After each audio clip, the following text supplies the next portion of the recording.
Hey, what's up? I've got some more lore content for you guys.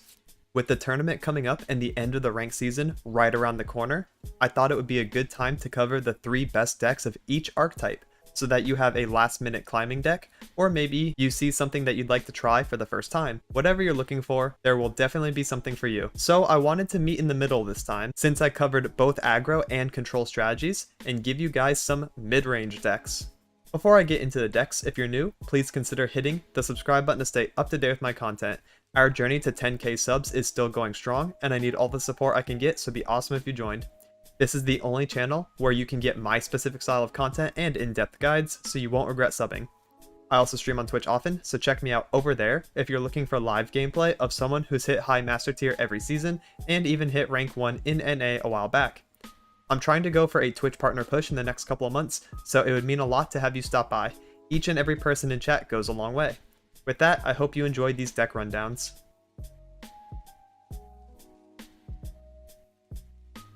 And starting off, we have a personal favorite of mine, which is Scouts. With a win rate of 54.8% and a play rate of nearly 2%, it is a mid-range beast. It is super good, and like I mentioned, one of my favorites because it is a deck that I have played since Misfortune and Quinn came out, way back, and I've played many iterations of this deck, and another one has reached the meta. So let's talk about it.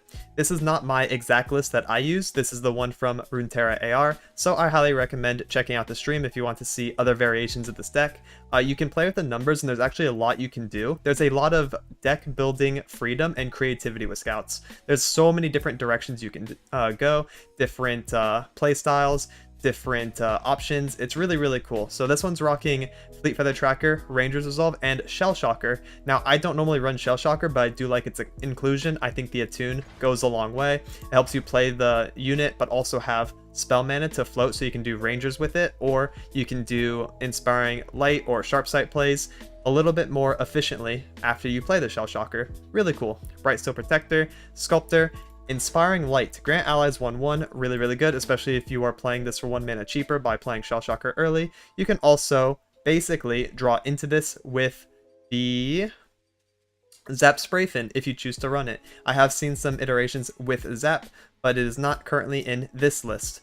Next we have one Mirai Warden, really good to pop out after the Duran Sculptor, get some HP.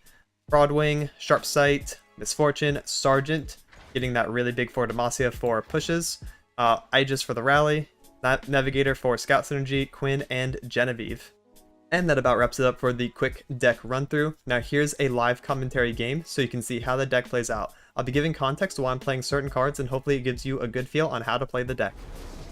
Alright, for the showcase game, we got Azir Hecarim, Infamous Ephemeral deck. Pretty scary if Hecarim comes out leveled. So we're going to pitch the Aegis, maybe keep both of these. Pretty nice. Quinn's usually a keep as well, especially attacking on odds. Oh, nice. Okay, we kind of curve. And Fleet Feather Tracker on 1 rounds it out quite nicely. Alright, what you got? A Dune Keeper. That means we do not attack into the Sand Soldier.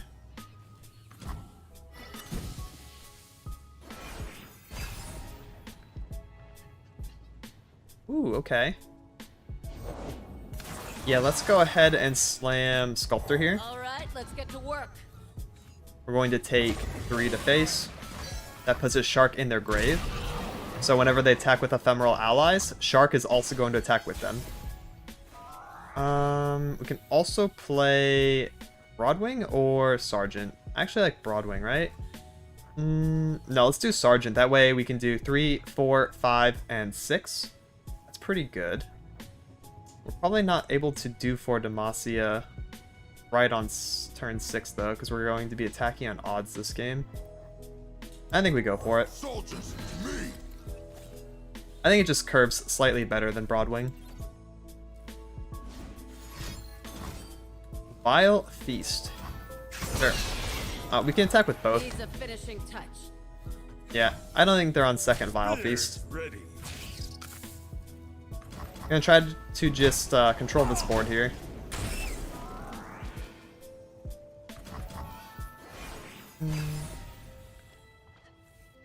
Okay, Rally card. That's super good once we develop Quinn. Also second Shark, that's rough. Go ahead and play this. We can block. Alright. I don't mind just full blocking here. Neither of our units die because of the Sculptor HP buff. Being able to prevent damage in the early and mid game is like the best way to actually deal with this deck. That way Hecarim doesn't come down and one-shot us instantly. Go ahead and play the Quinn. Nothing gets between me and my mark. A slight adjustment. And Sculptor value has gone absolutely insane this game.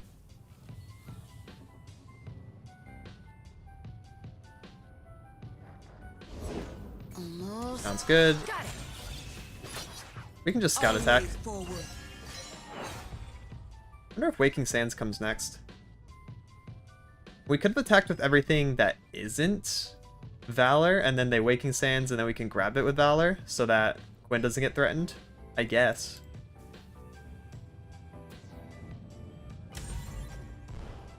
I'm kind of just down to push most damage, though. Especially since if we do Rally next turn on defense... Oh, okay, Quicksand. We'll be able to level Quinn. Is it the Waking Sands now? Or what?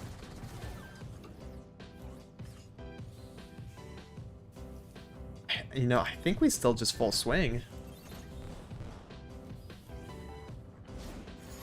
There it is. Okay. Where's my hammer? Yeah, I think we full swing. Even the Sculptor.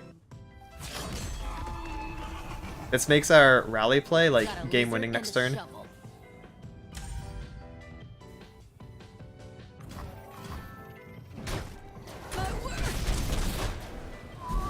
Seems good.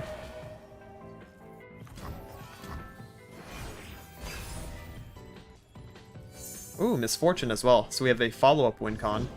Hecarim. Not a big deal. Let's just go ahead and rally here. Give her a barrier so we can use her to block. Or... That's leveling, right? Holy moly.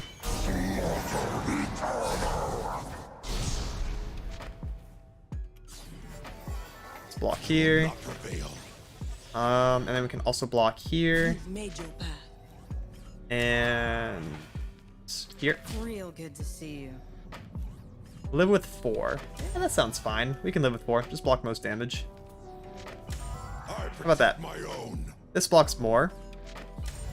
But it does no damage to Heck. I'm gonna put some damage on Hecarim. I think that's fine. I don't die to 4 HP.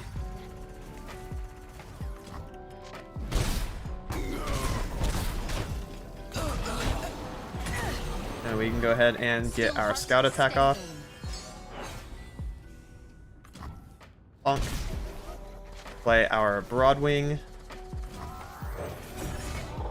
And then attack with Quinn again, which will give us level. And it threatens lethal right now. Where valor goes, victory follows. Valor to me. There we go. How's that?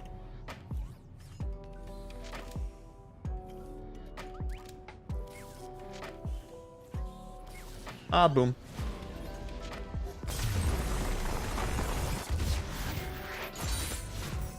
Alright, for the next deck we have Ashe LeBlanc with a win rate of 51.86% and a play rate of 1.28%. It's actually pretty good. I'd say a well-balanced, well-rounded mid-range deck.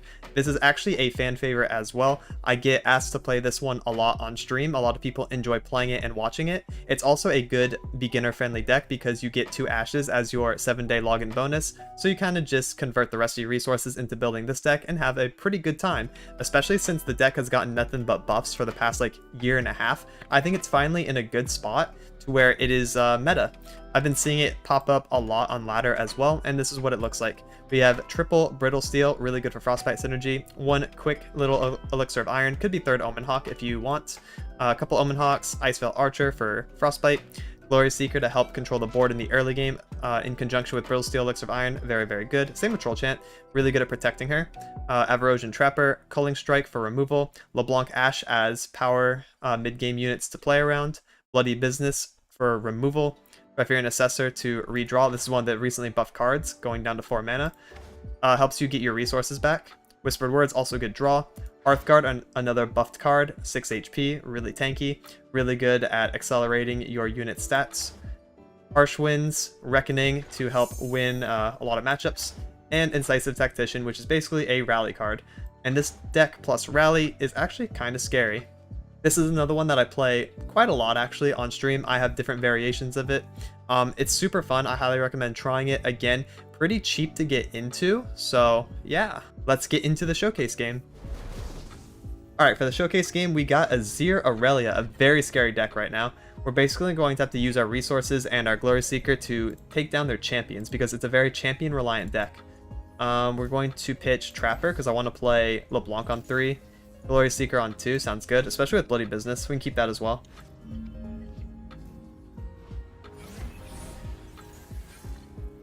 Pulling Strike, that's so good for Azir right on summon. Okay, we have Glory Seeker plus Brittle Steel.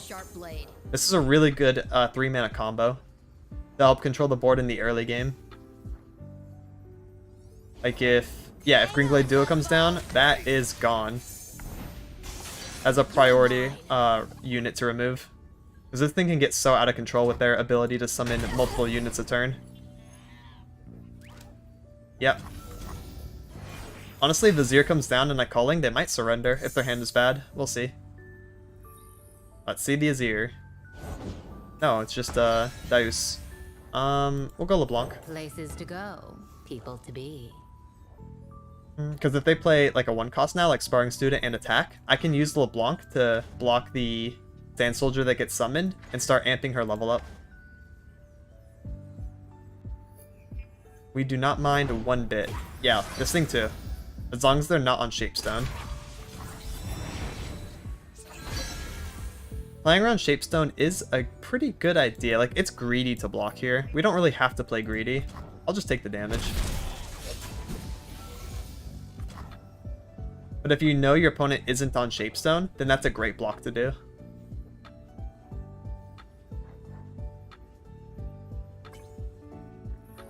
Alright, so we'll do Ashe on 4.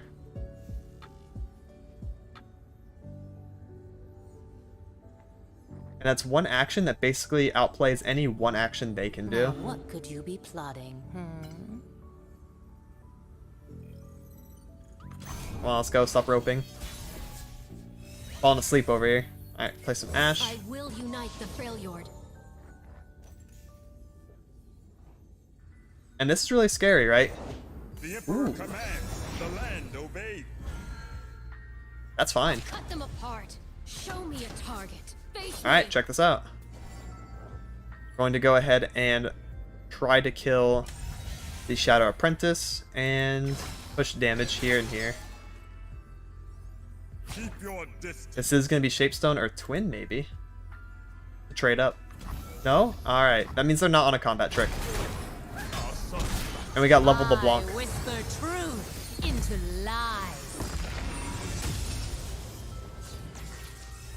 And in 2 Frostbites, we'll have leveled Ashe as well. Rite of Calling, grab a champion. That is a good play.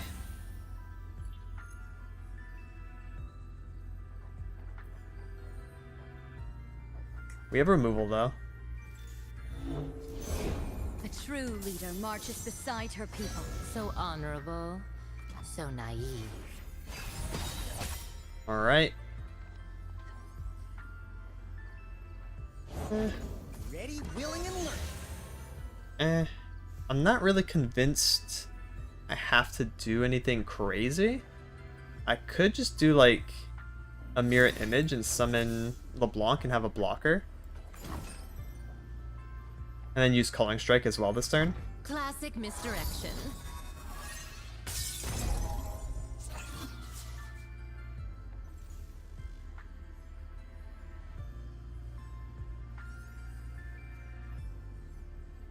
Doesn't seem too bad. I don't think I can die this turn. But I have seen Azir Aurelia pull some crazy stunts before, so guess we'll see. Like, I know if Azir comes down, he's getting Culling Striked. That's what we're reserving this 3 mana for. Flawless Duet, sure.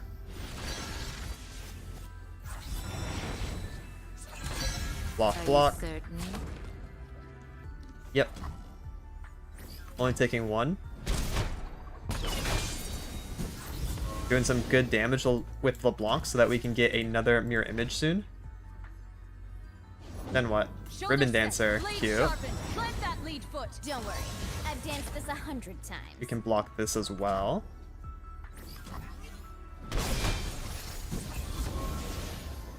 Now what? And punch. That's it? Oh, that's not so bad. So obvious. Yeah, we can block that. Hey, yo. Why not attack with the Aurelia? She has quick attack. Scared of Frostbite. Right, we've been holding Culling Strike this whole time. They're scared of Frostbite. Found the real one. Alright, we can just Culling now then.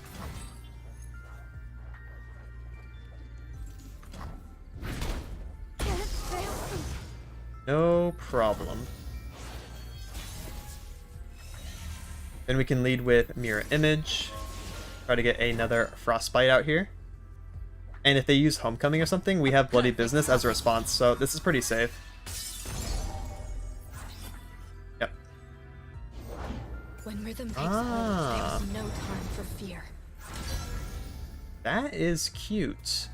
Let us go ahead and maybe Bloody Business now as a response to this and then get next action attack. That sounds good. Then we'll do Bloody Business 6-1-5-5. Get that out of here. Because I don't think they're on any combat tricks. They haven't used Twin Disciplines or Shapestone at all.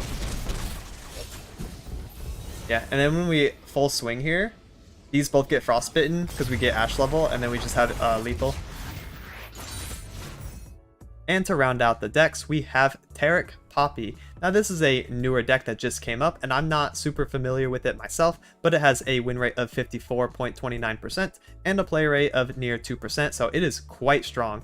A lot of people are picking it up. It has been taking over a good amount of ladder. I have seen it here and there, and it has beaten me up quite a few times. So we're going to take a look at it, see why it's strong, and maybe figure out what is going on behind the scenes. So we have triple Fleet Feather Tracker, very standard for the Demacia start. A Ranger's Resolve, yeah, this kind of looks like Scout so far. But we go into Targon now for really powerful units. Solari Soldier is a 3-3 if you play him first in the round. Esmus, really good card, has support. Also Chime, so that you can get stronger units in hand. Guiding Touch Pale for draw, and because they're really good targets for Taric. Then we have Petricite Broadwing, really scary in the early game. Sharp Sight, Tiari the Traveler, another support synergy card. Laurent Protege, really good to put down in the early game, challenges and takes key opponents off the board. Bastion, Spell Shield, wow, alright. Spell Shield on Taric is double Spell Shield, very good. Golden Aegis for the rally, Relentless Pursuit for the rally, both champions here, Poppy and Taric, coming down, buffing the board, so you go wide, and you can play Poppy, get a bunch of big buffs, really strong attacks in, and then Taric can also spread buffs that you use on him in order to provide even more pressure. And with Rally, you can actually attack with Taric 3 times in the same turn, which is absolutely terrifying. And then Sojourners, because this card is absolutely insane. Alright, yeah, this looks like a nice Demacia mid-range beatdown deck, so let's get into the showcase game and see how powerful it can be. Alright, for the showcase game, we got Targon's Peak. Don't need these. I kind of like just going into our early game units, playing Poppy on attack 4, and then start getting the attack value in with her, right? These buffs are scary because they're also permanent. And she hits all of our early game units. Oh, Esmus too. Okay. We might be able to put up a good amount of pressure. Huh?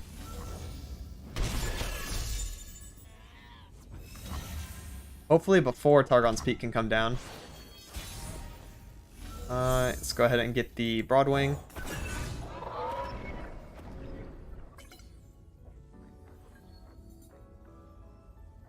If we open a 1-drop, we could actually play Esmus in the 1-drop instead of Protege.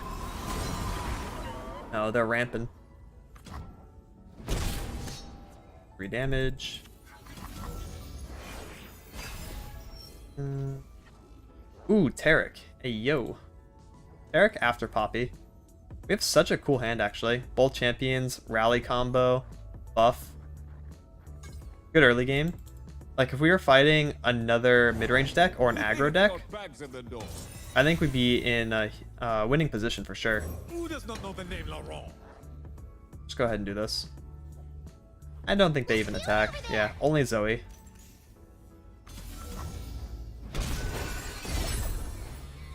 Yep, that's fine. Poppy right on attack 4 is insanely scary.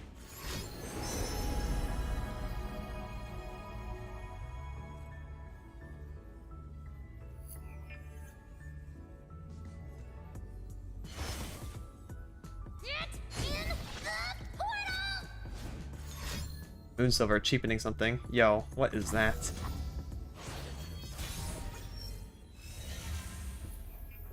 Poppy. Today's the day I find that hero. Like, if it's just Targon's Peak, they pass their turn, essentially.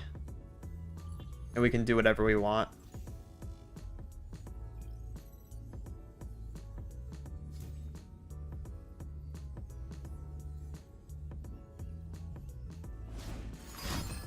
Oh, you're on Ground Slam? That's kind of fine.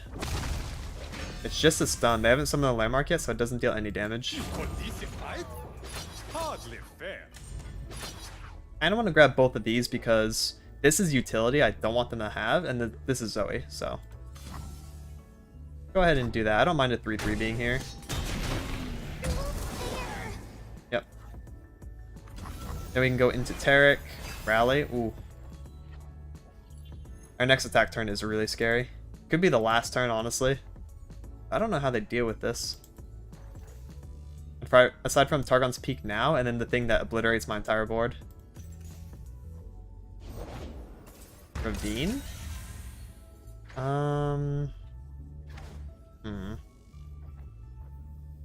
Eric is fine. Each life a rare jewel. It's not the worst thing in the world. Alright, so let's do Taric, Poppy, do this. We're on 7, right? Grab here.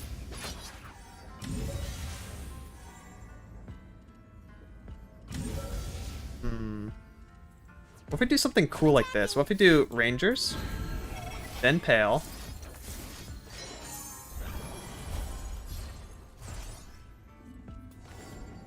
then the Broadwing will live. Yeah, I like this. Never submit. No backing down. It's some really cool attack value here. And then we have rallies for days to just close this out. Even Avalanche doesn't hit us, by the way. AoE tough is huge. Welcome to Yep. the tipsy hour. Alright, hopefully they let us do this. It's a really cool combo. Because we have Poppy on the board too. This is actually going to level her. This is incredible. This is such a dope combo. Yeah, alright, cool. Just don't surrender. I want to see this played out. Come on, give it to me. Be a real one.